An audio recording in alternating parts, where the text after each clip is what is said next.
Ole Miss has a rising star at running back, and boy, oh boy, is that just what Lane Kiffin needed.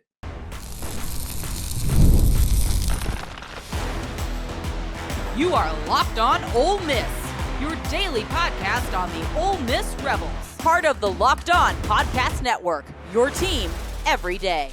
Welcome to the Locked On Ole Miss podcast, the most watched Ole Miss podcast around. I am your host, Steven Willis, a 10-year veteran member of the national media and a former Ole Miss staff member. On today's show, we will discuss a rising star who just made it to campus, Shekai Mills Knight, and why he might be the running back Ole Miss has needed since Quinshon Judkins transferred to Ohio State last winter. When Judkins left, Ole Miss scrambled to replace him, and in that rush, they may have cost themselves a playoff berth and potentially a national title.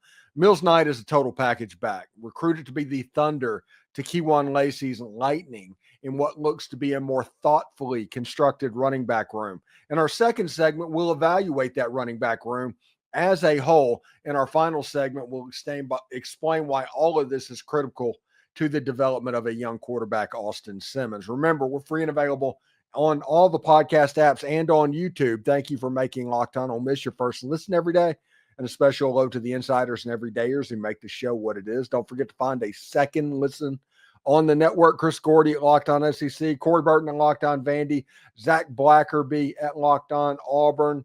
All of them do fantastic jobs covering college football, the SEC, and when necessary, Ole Miss as well. Today's episode is brought to you by FanDuel. Right now, new customers can get $200 in bonus bets when that first $5 bet wins. Listen, Shekai Mills Knight coming to Ole Miss might be the perfect back for Lane Kiffin. We all remember what happened a year ago. Quinshon Judkins went off to Ohio State to end up winning the national championship.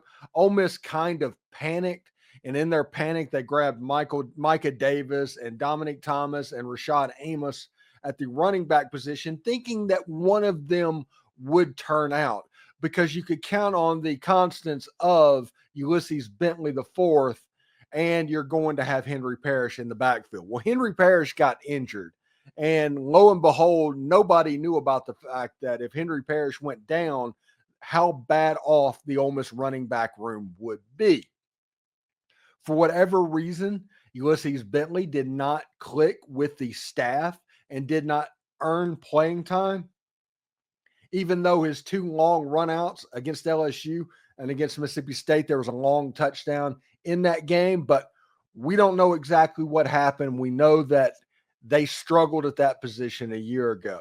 Dominic Thomas, those guys, Micah Davis, who was a fifth-string wide receiver, transitioned playing running back most of the time against the Florida Gators in the most important game of the Lane Kiffin era. Last season, the point is the running back room was a dumpster fire. It was absolutely atrocious after Henry Parrish went down. They did not handle it well. They did not recruit well. They did not hit. But when you look at Shekai Mills Knight, he is the guy that is kind of the keystone, the centerpiece of this running back room, even though he is a true freshman. And the reason being, he's a big boy. He is 220 pounds. He was the pass rushing specialist whenever you wanted pass protection in the Navy All-American Bowl. They trusted him to do that, and he is a heck of a running back. When you look at him, you can see a lot of the burst that you expect in a running back. His outside is lateral movement. He has excellent feet, as you would expect from a running back that is recruited to this Ole Miss offense. He is the perfect thunder for a thunder and lightning type situation. Now, the best high school player that I ever saw, and just bear with me with this for a second, the best high school player that I ever saw was a sophomore, Harold Shaw at McGee High School. He was on my team. He graduated in my class. I have never, to this day, seen a better high school football player than sophomore Harold Shaw. He was really good. Long touchdowns. He made that McGee team go because he was such a special athlete.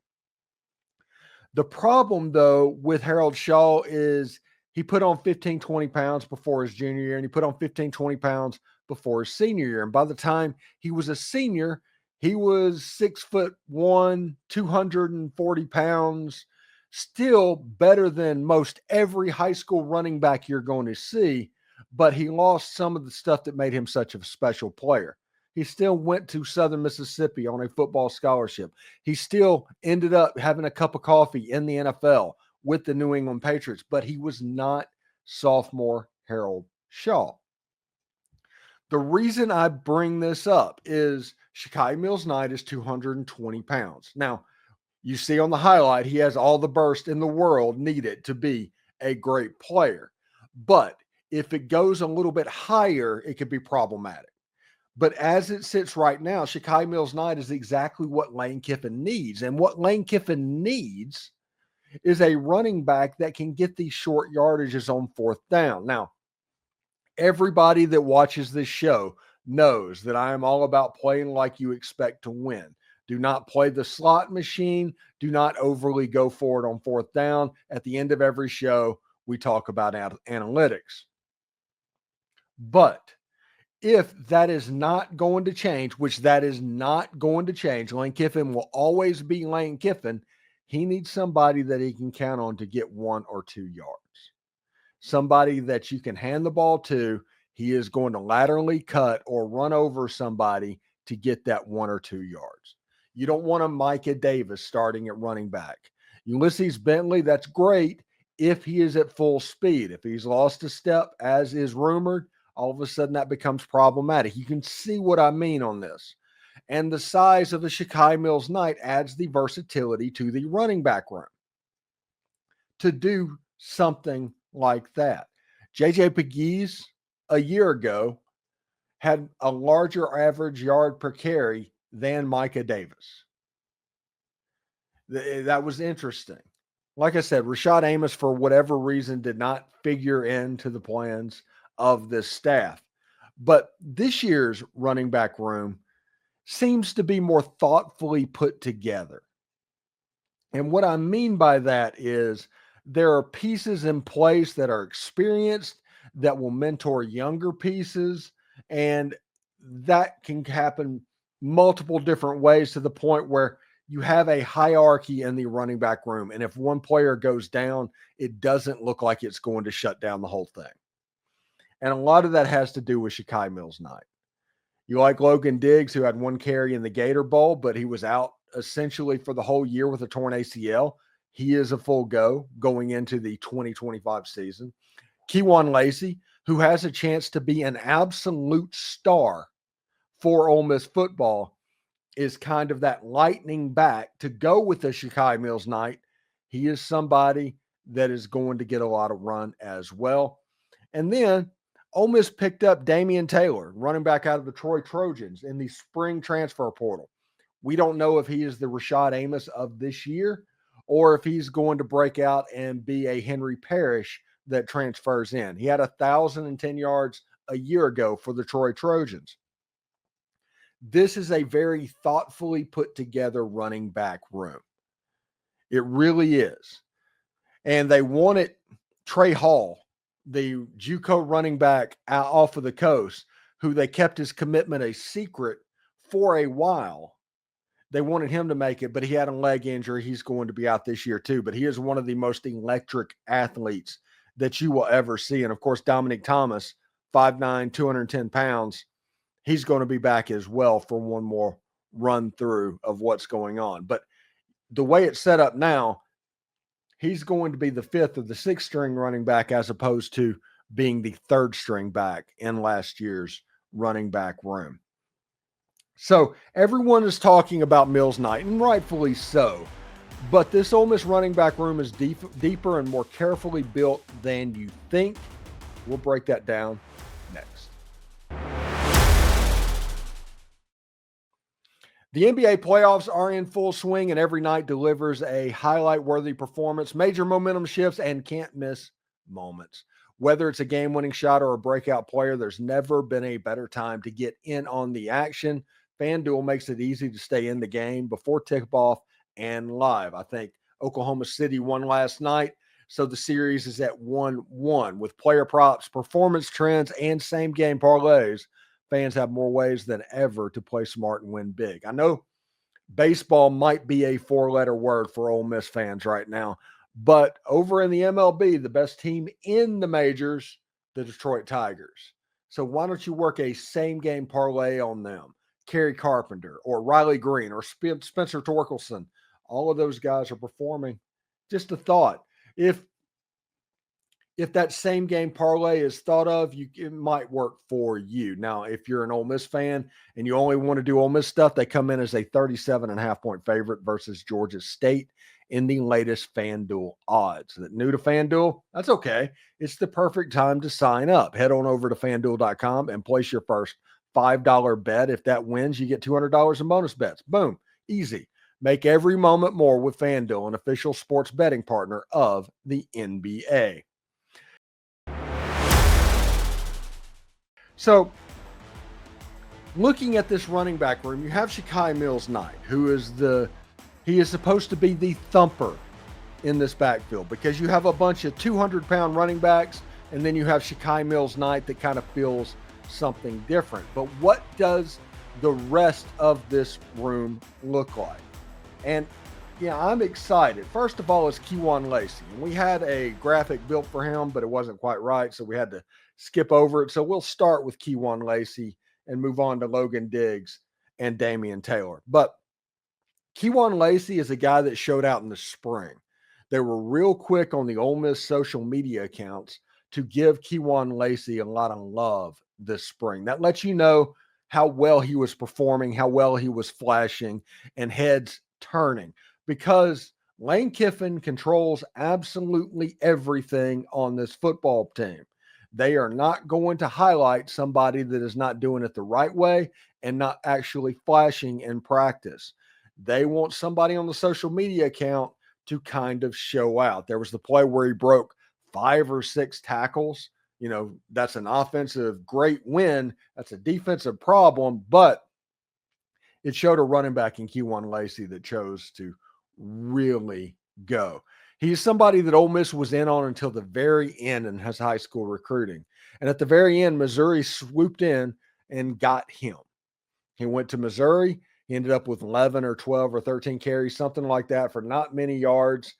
Pass protection could be an issue, but he's a high-level running back. You can see his tape from Lancaster, Texas, as somebody that can be a really good back. You team him up with a Shekai Mills Knight, you have a running back room that you can build on for multiple years.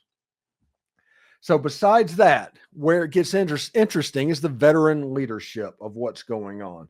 And we will start off with Logan Diggs. Logan Diggs in his career has ran the ball 337 times, 1,718 yards, 14 touchdowns. And his last game at LSU, he tore his ACL. He missed almost the whole season. He played a little bit in the Gator Bowl, had 1 carry for 15 yards and a catch for 6 yards. He is somebody that can be the veteran leadership for somebody like Shekai Mills Knight. They compare pretty favorably, even though Logan Diggs is a little bit smaller of a back. He is somebody that if the tutelage is there, he has a chance to be a pretty good player. Now, Logan Diggs wearing number 22 at Ole Miss, that is always going to get my attention. There's not a chance that that's not going to get my attention. Logan Diggs is probably going to come out against Georgia State as the starting running back, in my opinion. It might be different. They could show out in fall camp, and it looks completely different. But Logan Diggs, he has the talent to be a starting running back for the Ole Miss Rebels. Now, the question becomes, is this a 2022 situation to where it was mostly 2 running backs getting almost all of the carries when Ole Miss ran the ball 75% of the time? Or is this a 2021 scenario where there's 3 running backs, all of them not getting a super heavy load, but they all kind of functioned in a different way and they were effective backs? In 2021, you had Jerry and Ely, who was 5'7", 190 pounds, something like that. Snoop Connor, who was about 220, I think, whenever he was done. And you had Henry Parrish, who was kind of in between them. Is this running back room that Ole Miss is constructing right now, does it fit that? Or does it fit the Zach Evans and Quinshon Judkins running back room of 2022? Will this be a Kewan Lacey and Shekai Mills Knight show, or Logan Diggs? Will two running backs be what happens? A lot of that has to do with Damien Taylor. He is the running back that transferred over from Troy in the spring. You know how I feel about spring transfers. You know how I feel about these extra running backs. The two running backs that Ole Miss got in the spring last year was Rashad Amos and Micah Davis. Damien Taylor is a 1,000-yard back, has 7 touchdowns, 173 carries. Now, Rashad Amos went over 1,000 yards as well. A lot of this will depend on how much he is able to pass protect and how much he is able to pick up the offense as it goes, because Ole Miss does a lot of RPOs as well. Advantage Logan Diggs, advantage Kewan Lacey over even Shekai Mills Knight and Damien Taylor because of when they're coming in. That's one of the reasons I think that it's going to be a 3 running back system,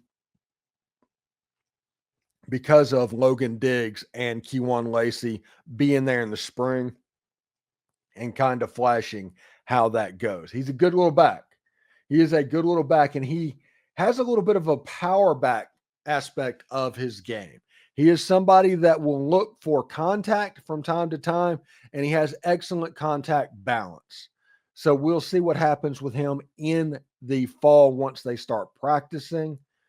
Again, Ole Miss has an excellent running back room as it sits right now on paper. Players that were recruited for multiple years by Ole Miss and Kewan Lacey and Shekai Mills Knight. Ole Miss knows exactly what type of player those are. They know exactly what the personality looks like. Some of the old school recruiting kind of fits in what they do. Now, the transfer portal, you have Logan Diggs, who this is the second year of him in Oxford. So you don't have to worry about the new transfer coming in and you don't know exactly what you have. He's been here for a year.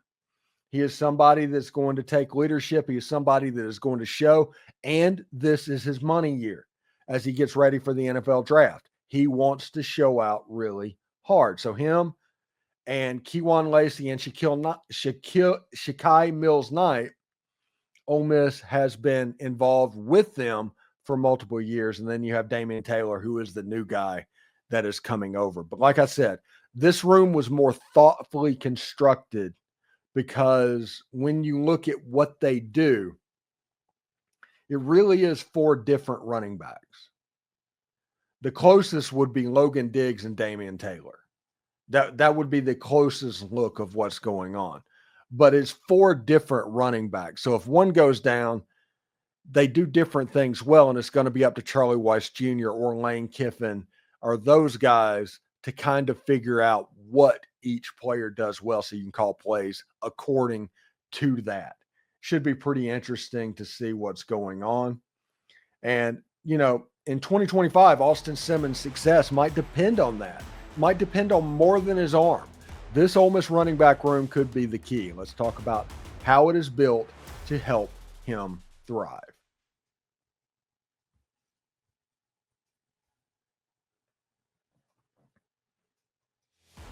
Okay, Ole Miss has a top 5 wide receiver room according to PFF in the entire country. Austin Simmons might be the most talented quarterback that Lane Kiffin has ever coached. But the success for Austin Simmons and that wide receiver room is likely going to come from how good this running back room is. And what I mean by that is Ole Miss's offense is an RPO-centric offense. They run RPOs a ton.